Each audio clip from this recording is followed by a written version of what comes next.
Stepping through the doorway, I had to hold a hand up to cover my eyes. The sun was incredibly bright, and there wasn't a single cloud in the sky. This had given me the sad delusion that there would be some semblance of warmth to be had, but the bitter cold air shattered that happy thought. I wrapped my coat tighter around me, doing the top button up, which I always hated to do. It brought on feelings of claustrophobia, probably linked to the fact that it constricted my neck ever so slightly.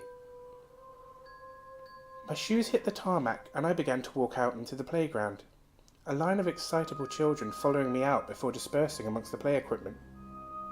Some sat in small groups on the circular benches, talking loudly about the political changes within the class. A smile crept over my face. Who knew that 11-year-olds could discuss things in such a way?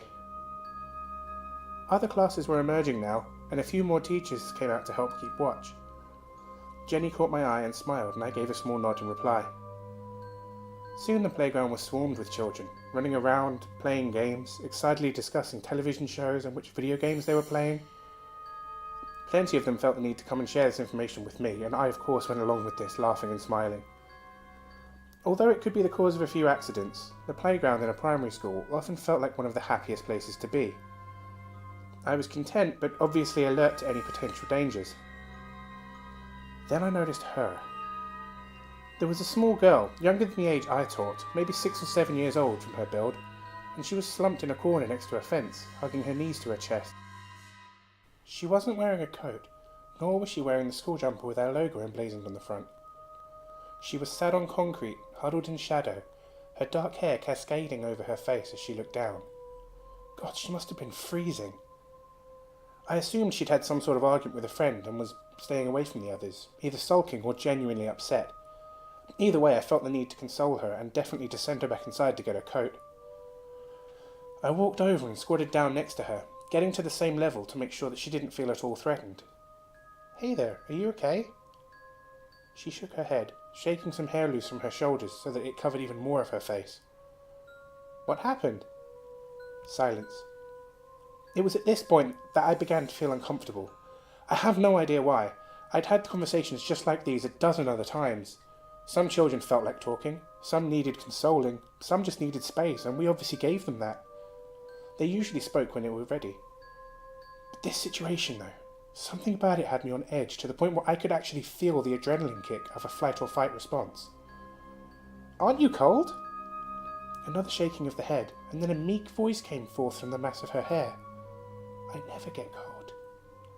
Some of us never grew out of that bravado, but children almost always responded in this way. They were never too cold or too tired or anything else that could be perceived as weakness.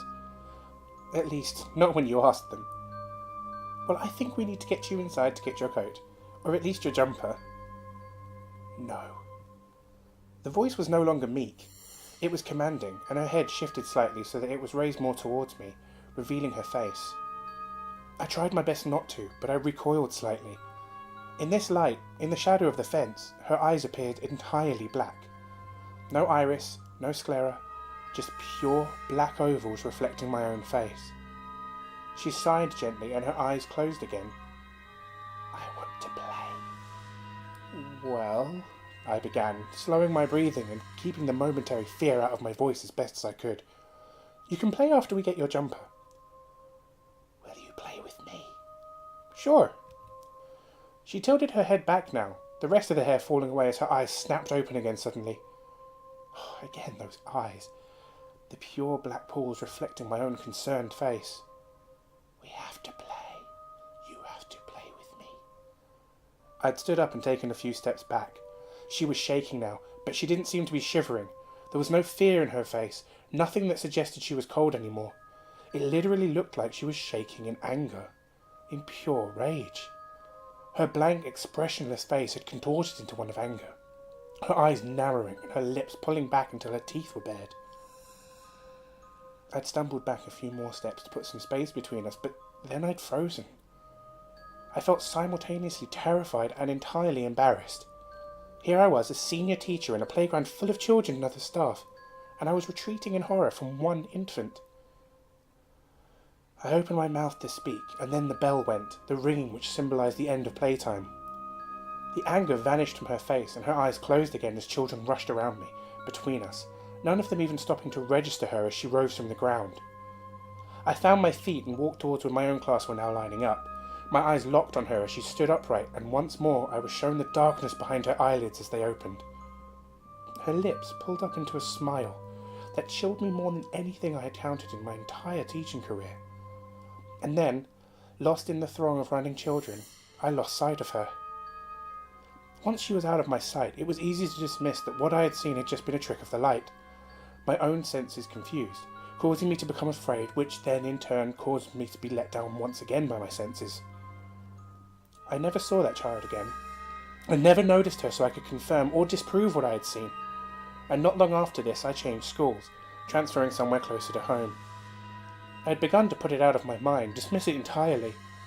Then I stumbled upon a newspaper article, one which spoke of a black-eyed girl who had been frequently seen in Staffordshire. Looking into it, I found hundreds of reports, thousands of accounts of those who had witnessed the black-eyed children, all describing the same sense of fear, dread and foreboding which had accompanied sighting them, and the anger that the children displayed when it was discovered that they were anything but normal. Apparently most of these involve these black-eyed children asking to come into your home, saying that they need help to use your phone or to use the bathroom, or they come up to your car begging for a ride.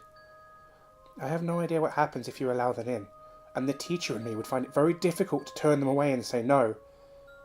All I would say is this: make sure you look them in the eye before saying yes.